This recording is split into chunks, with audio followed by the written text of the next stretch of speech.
గౌరవనీయులు శ్రీ అక్బరుద్దీన్ ఓవైసీ గారు, శ్రీ పెద్ది సుదర్శన్ రెడ్డి గారు, శ్రీ ఈటెల రాజేందర్ గారు, శ్రీ బాల్క సుమన్ గారు, శ్రీ బట్టి విక్రమార్క గారు పాల్గొన్నారు. వారందరికీ నా ధన్యవాదాలు అధ్యక్ష. బట్టి విక్రమార్క గారు చాలా రమ్యంగా వారి యొక్క పాదయాత్ర ఎంత పెద్ద సంఖ్యలో చేసినారనేది ఆ దృశ్యాన్ని ఆవిష్కరించే ప్రయత్నం చేసినారు. చాలా సంతోషం. నేను చేయకూడదు అంటలేదు కానండి, మళ్ళొక పర్యాయం చేయాలి మీరని కోరుతున్నాను. నేను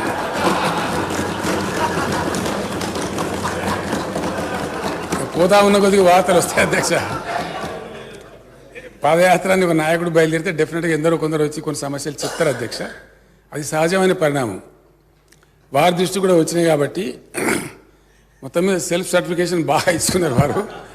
అద్భుతమైన పాదయాత్ర, ఎన్ని కార్నర్ తిరిగినా, ఉత్తర తెలంగాణ, దక్షిణ తెలంగాణ, అదంతా వారు చెప్పుకున్నారు. చాలా సంతోషం. వారు చెప్పింది కూడా మంచిగా ఒక స్వామీజీ ప్రవచనంలాగా చెప్పినారు. వినడానికి కూడా చాలా బాగా. ఎవరు వద్దంటారు అధ్యక్ష? మొత్తం దళిత బంధు అందరూ రేపు తెల్లారి రేపు సాయంత్రం వరకు ఇచ్చేస్తే అందరూ సంతోషమే కదా.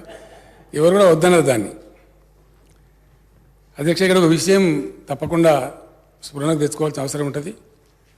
తప్పకుండా కాంగ్రెస్ మిత్రులు బట్టి విక్రమార్క గారు కూడా నాతో ఏకీభవిస్తారని చెప్పి నేను అనుకుంటా ఉన్నా.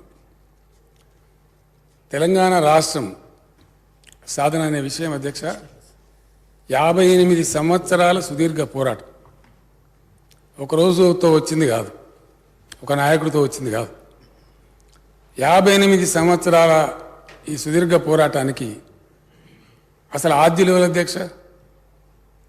ఉన్న తెలంగాణను ఉడగొట్టిన వాళ్ళు ఇదే కాంగ్రెస్ పార్టీ, జవహర్లాల్ నెహ్రూ గారు. డెఫినెట్గా అది హిస్టరీ కాదు అధ్యక్ష, అని ఎవరు కూడా కాదనలేరు. ఉన్నటువంటి తెలంగాణ ఉన్నట్టే ఉంటే అసలు ఎక్కడుందు, ఏ దిశలో ఉందు? 9 ఏళ్లలోనే ఇంత హైట్కి పోయినామే. ఎందుకంటే ఎవరు ఏం మాట్లాడినా, ఏ రకమైన వ్యాఖ్యలు చేసినా, టీకా టిప్పణి చేసినా కూడా ప్రపంచవ్యాప్తంగా ఒక రాష్ట్రం కానీ, ఒక అడ్మినిస్ట్రేటివ్ యూనిట్ కానీ, ఒక దేశం కానీ పెరుగుదల ఉందా, తరుగుదల ఉందా అనే పర్ఫార్మెన్స్ కొన్ని గీటురాలు ఉంటాయి అధ్యక్ష. ఆ గీటురాలలో ప్రధానంగా చూసేది తలసరి ఆదాయం అధ్యక్ష. పర్ క్యాపిటల్ ఇన్కమ్ ఎంత పెరిగింది, ఎంత పెరిగితే అంత రాష్ట్రం అభివృద్ధి దిశలో పోతున్నట్టు పరిగణిస్తారు. పర్ క్యాపిటల్ పవర్ కావచ్చు, పర్ క్యాపిటల్ మన డాక్టర్స్ కావచ్చు, హెల్త్ విషయంలో, ఎడ్యుకేషన్ విషయంలో, సేఫ్ డ్రింకింగ్ వాటర్ కావచ్చు, వీటన్నిటిని కూడా ఒక పరిగణలోకి తీసుకుంటారు అధ్యక్ష. మదర్ మార్టాలిటీ రేట్ కావచ్చు, ఇన్ఫాంట్ మార్టాలిటీ రేట్స్ కావచ్చు, కొన్ని ఇండెక్సెస్ ఉన్నాయి అధ్యక్ష. అవి ఇంటర్నేషనల్లీ ఫాలోడ్ ఇండెక్సెస్. తెలంగాణ ఏర్పడే రోజు మన స్థానం ఎక్కడో ఉన్నది అధ్యక్ష. ఏర్పడి నుంచి నేటి వరకు మనం పెద్ద రాష్ట్రాలలో నంబర్ 1 స్థానంలో ఉన్నాం అధ్యక్ష. మన పర్ క్యాపిటల్ ఈరోజు 3,12,000 రూపాయలు ఉంటే, ఏ రాష్ట్రం నుంచి అయితే మనం విడిపోయినామో, ఎవరైతే మనం ఎకసక్కాలు పలికినరో, మీకు పరిపాలన రాదు, మీకు ఇది చేత కాదు, అది చేత కాదు అన్నారో, వాళ్ళ పర్ క్యాపిటల్ 2,19,000 అధ్యక్ష. మన పర్ క్యాపిటల్ 3,12,000. ఆల్మోస్ట్ ఒక 1 lakh రూపీస్ డిఫరెన్స్. దాన్ని మించి అధ్యక్ష ఇప్పుడున్న ఏపీ అయినా తెలంగాణ అయినా మన 10 ఏళ్ల క్రితం వచ్చిన రాష్ట్రం. దాన్ని మించి చాలా స్థిరపడి, చాలా బలంగా ఉండి, ఫైనాన్షియల్ క్యాపిటల్ ఆఫ్ ఇండియా తనతో కలిగినటువంటి మహారాష్ట్ర కావచ్చు, గుజరాత్ మోడల్ అని దేశాన్ని అంతా గోల్మాల్ చేసి ప్రధానమంత్రి సంపాదించినటువంటి గుజరాత్ రాష్ట్రం కావచ్చు, ఎప్పటి నుంచో స్థిరపడి 70 ఏళ్ళుగా ఉన్నటువంటి తమిళనాడు రాష్ట్రం కావచ్చు, కర్ణాటక రాష్ట్రం కావచ్చు, ఇవన్నీ మనకన్నా సైజులో కూడా చాలా పెద్ద అధ్యక్ష. వాళ్ళ కోస్టల్ సిటీస్ ఉన్నాయి, కోస్టల్ అవన్నీ కూడా ఉన్నాయి. ఇవి కావచ్చు, లేదా ఢిల్లీ సంఖలో ఉండేటువంటి హర్యానా రాష్ట్రం కావచ్చు. వీళ్ళందరినీ అధిగమించి, వీళ్ళందరినీ తలదన్ని, వీళ్ళకన్నా ఎక్కువ మొత్తంలో పర్ క్యాపిటల్ ఉన్నది ఒక తెలంగాణ రాష్ట్రమే అధ్యక్ష. ఇది అన్నిటికీ ఇండికేటర్ అధ్యక్ష. ఇది అన్ని రకాల ఒక సమ్మిళితమైనటువంటి అభివృద్ధి జరిగితే తప్ప ఇది సాధ్యం కాదు. ఏ ఒక్క రంగానికో, ఏ ఒక్క వర్గానికో పనులు జరిగినట్టు కాదు అధ్యక్ష. రాష్ట్రంలో అన్ని రంగాలు సామూహికంగా, సమ్మిళితంగా అభివృద్ధి జరిగినప్పుడే ఇది సాధ్యమవుతుంది. అది జరిగింది ఇక్కడ చాలా విజయవంతంగానే దానికి సూచికనే మన పర్ క్యాపిటా ఇన్కమ్ కానీ మనకు పర్ క్యాపిటా పవర్ యూటిలైజేషన్ అధ్యక్ష నేను ముందు వివరిస్తాను. అవి జరిగినాయి. కానీ ఇక్కడ ప్రధానంగా గమనించాల్సిన అంశం ఏంటంటే ఉన్న తెలంగాణను ఊడగొట్టింది ఎవరు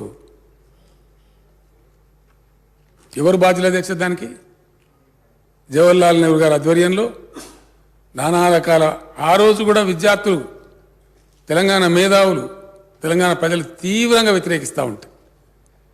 ఆనాడున్నటువంటి కొండా వెంకటరంగారెడ్డి గారు, బూరుగుల రామకృష్ణరావు గారు వాళ్ళంతా కూడా వ్యతిరేకిస్తూ ఉంటే ఊడగొట్టిందే కాంగ్రెస్ పార్టీ. మాట్లాడితే బట్టి విక్రమార్క గారు ఇండియన్ నేషనల్ కాంగ్రెస్ పార్టీ మనం కొంప ఉంచుకుంది అధ్యక్ష. తెలంగాణను ముంచిందే కాంగ్రెస్. చెప్తాం కదా నన్ను ఎందుకు చెప్పాం, అది కూడా ఎట్లా ఇచ్చినా అది కూడా చెప్తాను నేను. ఊడగొట్టిందే కాంగ్రెస్ అధ్యక్ష, దానిలో డౌటే లేదు. అది హిస్టరీలో రికార్డ్ అయి ఉంది. అది ఇక్కడి నుంచి ఫ్లైట్ మీద పోయేటప్పుడేమో రామచంద్రరావు గారు ఎయిర్పోర్ట్లో చెప్పినారు, ఒప్పుకునేది లేదు, సచ్చినా సరే తెలంగాణ తప్ప మేము వేరే మాటలేదని చెప్పింది. తిరిగి వచ్చిన తర్వాత ఢిల్లీలో బలవంతంగా ఒప్పించి పంపిస్తే ఇక్కడికి వచ్చిన తర్వాత ఎయిర్పోర్ట్లో విలేకరులు కానీ చెప్పిన మాట నిజమే. అడిగి పోతే నెహ్రూ సాబ్ చెప్పిండా, ఆయన చెప్పినాక పెద్ద మనిషి ఏం మాట్లాడతాం, మజిబూర్లో నేను ఒప్పుకొని వచ్చినా అని చెప్పిండు అధ్యక్ష. అది కూడా హిస్టరీలో ఉంది. ఇప్పుడు నేను చెప్పేది కల్పిత కథ కాదు. ఆ విధంగా ఉన్న తెలంగాణను ఊడగొట్టింది కాంగ్రెస్. ఆ తదనంతరం అనేక అగ్రిమెంట్లు, అది జెంటిల్మెన్ అగ్రిమెంట్ కావచ్చు, మరొకటి కావచ్చు, ఆ విడగొట్టిన సందర్భంలో ఇచ్చినటువంటి హామీలు ఒక్కొక్కటి కాల రాస్తే ప్రేక్షక పాత్ర వహించిందే కాంగ్రెస్ పార్టీ. చివరికి 69 ఉద్యమం, అందులో తమరు కూడా భాగస్వామి అధ్యక్ష. తమకు తెలియంది కాదు ఎంత కర్కశంగా వ్యవహరించింది కాంగ్రెస్ పార్టీ తెలంగాణ పట్ల అంటే 56లో ఊడగొట్టేటినాడు అనేక మందిని జైళ్లలో పెట్టినారు. సిటీ కాలేజ్ దగ్గర ఫైరింగ్ జరిగితే 7 విద్యార్థులు పట్టపగలు చచ్చిపోయినారు అధ్యక్ష. దాన్ని ఏం ఖాతరు చేయకుండా ఆ రోజు కలిపేసినారు. ఆ తదనంతరం 69 ఉద్యమం వస్తే ఎన్ని రకాలంటే హైట్కి తీసుకొని పోయినారు అధ్యక్ష. అప్పుడు ఆ రోజు చివరికి టీఎన్జిఓలు కూడా, తెలంగాణ నాన్ గెస్టెడ్ ఉద్యోగులు కూడా ఆయన ఉన్నటువంటి నాయకుడు ఆమోస్ గారి మీద ఎస్మా కేసులు పెట్టి, రకరకాల కేసులు పెట్టి జైళ్లలో బంధించినా కూడా అనేక పోరాటాలు చేసినారు అధ్యక్ష. మనందరికీ తెలుసు, అందులో తమరు కూడా భాగస్వామి. తెలంగాణ ఉద్యోగస్తులకు జీతాలు ఇవ్వకపోతే బద్రీ విశాల్ పిట్టి గారు వగైరా నాయకులంతా బేగం బజార్లో బకెట్లు పట్టుకొని పోయి దుకాణాల మీద అడిగి ఆ డబ్బులు తెచ్చి ఉద్యోగులను కాపాడుకున్నారు అధ్యక్ష. ఇదంతా చరిత్ర. ఎంత రాసి రంపాన పెట్టినరో, ఎన్ని బాధలు పెట్టినరో, ఎంతమందిని కాల్చి చంపినరో ఆ ఘన చరిత్ర అంతా కూడా కాంగ్రెస్ ఖాతాలకే పోతుంది అధ్యక్ష. 69లో ఆనాడు చెన్నారెడ్డి గారి నాయకత్వంలో, విద్యార్థుల నాయకత్వంలో, ఉద్యోగుల నాయకత్వంలో ఉద్యమం ఉవ్వెత్తున ఎగిసిపడితే చివరికి ఫైనల్గా డెమోక్రాటిక్గా కూడా తెలంగాణ తన అభిప్రాయం చెప్పింది అధ్యక్ష. 14లో 11 మంది ఎంపీలను గెలిపించి యావత్తు తెలంగాణ గుండెలు చీల్చి మా తెలంగాణ మాకు కావాలంటే ఆనాడు ఉన్నటువంటి ఇందిరాగాంధీ గారు నిరాకరించి నో తెలంగాణ అని చెప్పి నిరాకరించినారు అధ్యక్ష. ఇది కాంగ్రెస్ చరిత్రనే.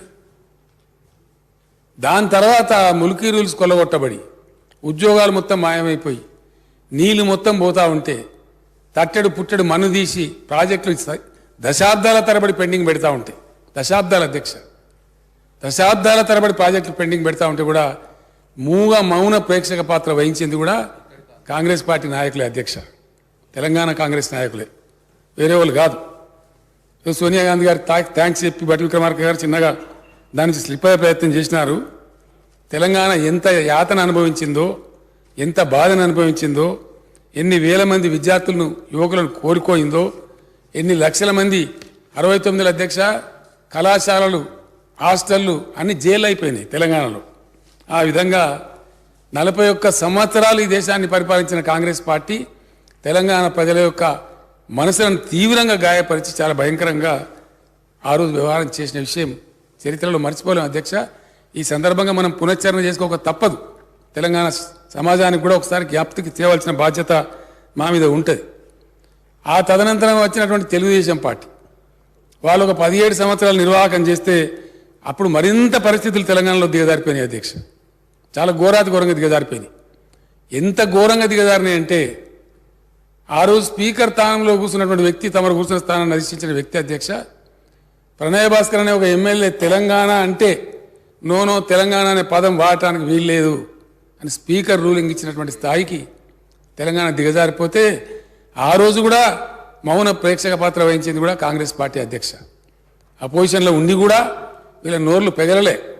అదంతా కూడా చరిత్ర కదా అధ్యక్ష, హిస్టరీ కదా, దాన్ని ఎవరు కాదనరు.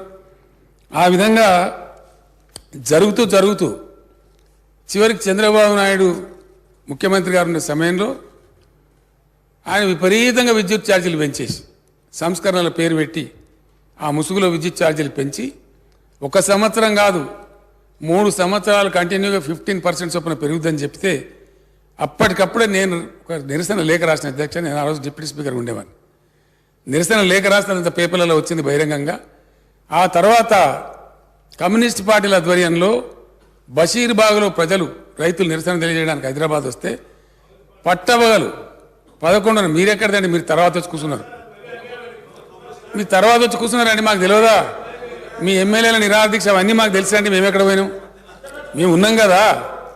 ఆ ప్రదర్శన జరిగింది కమ్యూనిస్ట్ పార్టీల అధ్యక్ష. చనిపోయిన వాళ్ళు కూడా కమ్యూనిస్ట్ పార్టీల యొక్క కార్యకర్తల అధ్యక్ష, వీళ్ళు ఎవరు కాదు. వీళ్ళు ఆ తర్వాత ఇదొక మోక దొరికిందని అలా దూరపడి ఆ ఓల్డ్ ఎమ్మెల్యే క్వార్టర్స్ కాదు దీక్ష ప్రయత్నం మొదలుపెట్టారు అధ్యక్ష. అంతవరకు తప్ప ఏం చేయలే. 3 దారుణంగా కాల్చి చెప్పారు అధ్యక్ష. నేను అబద్ధాలు చెప్తలేనండి, చరిత్ర. It's a fact on record sir. ఉన్నానండి. మీరు తర్వాత దీక్ష వేసి టెంట్లో ఉన్నారు, అందరికి తెలుసు ఆ విషయం. అంత అయిపోయిన తర్వాత సల్లగా వచ్చి అప్పుడు శిబిరం పెట్టారు అధ్యక్ష. వీళ్ళు ఇంకా ముందరికి చాలా ఉన్నదండి మీ చరిత్ర. ముందరికి మీరు ఎక్కడెక్కడన్నారో అంతున్నది మీ చరిత్ర. తొందరపడితే ఎట్లా అధ్యక్ష? ఆ తదనంతరం ఈ పరాకాష్ఠ అయిపోయింది, లాభం లేదు, చివరికి ప్రజలు నిరసన తెలియజేసి హక్కులు లేకుండా కూడా కాల్చిస్తున్నారని చెప్పి ఈ సమైక్య రాష్ట్రంలో న్యాయం జరగదని భావించి నేను కొంతమంది మిత్రులను కలిసి ఒక 5-6 నెలలు ఈ దఫా ఎట్టి పరిస్థితుల్లో తెలంగాణ ఓడిపోవద్దు. ఎందుకంటే అధ్యక్ష ఈ కాంగ్రెస్ పార్టీ నాయకులే తాపకొకలు బయలుదేరాలి, జై తెలంగాణ అనాలి, పిలిచి మంత్రి పదవి చేయగానే దుకాణం బంద్ చేయాలి. ఇది ఎట్లా తయారైందంటే తెలంగాణ ఉద్యమం అంటే వాడు నమ్మని పరిస్థితి వచ్చింది అధ్యక్ష. వీళ్ళు ఎక్కడ చేస్తారండి ఉద్యమం అనే పరిస్థితి వచ్చింది. అనేక దఫాలుగా ఈ ఉద్యమాలు చేపట్టి విరమించుకున్న వాళ్ళు కూడా కాంగ్రెస్ నాయకుల అధ్యక్ష. నేను పేరు చెప్పదలుచుకోలేదు, చెప్పమంటే కూడా చెప్తా, నాకేం అభ్యంతరం లేదు. ఎవరెవరు చేసిన అనేది, ఏ రూపాలలో చేసిన అనేది కూడా నా దగ్గర ఉంది అధ్యక్ష. తదనంతరం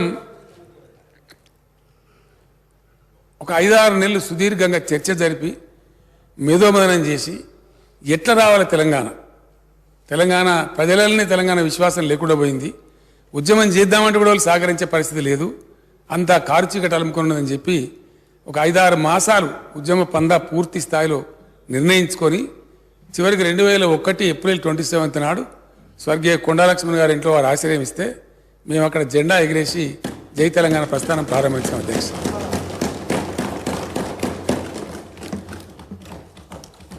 చాలా నిరాశ నిస్పృహ ఉండేది అధ్యక్ష. ఇంకెక్కడ తెలంగాణ, ఎక్కడికి వెళ్ళి వస్తుందా, ఎవరు ఇస్తారా, జరిగే పని అవా అనే నిరాశలోనే ప్రతి వాళ్ళు మాట్లాడేది తప్పితే ఇంకొకటి లేకపోయిన ఉండే అధ్యక్ష. నేను స్వయంగా రాసిన అధ్యక్ష పాట ఒక నమ్మకం కలిగించడానికి, కోల్పోయిన ఆ అవిశ్వాసం నుంచి ప్రజలను బయటపడేయడానికి, యువతను బయటపడేయడానికి ఆ పాట నేనే స్వయంగా రాసిన అధ్యక్ష. 2-3 కవులను కూర్చోబెట్టుకొని సిపాయిల తిరుగుబాటు విఫలం అయ్యిందని అనుకుంటే దేశానికి స్వాతంత్రం వచ్చేదా, రాజీలేని పోరాటమే విజయం సాధిస్తుంది, ముమ్మాటికి తెలంగాణ రాష్ట్రం వచ్చి తీరుతుందని ఆ పాట నేనే రాసిన అధ్యక్ష.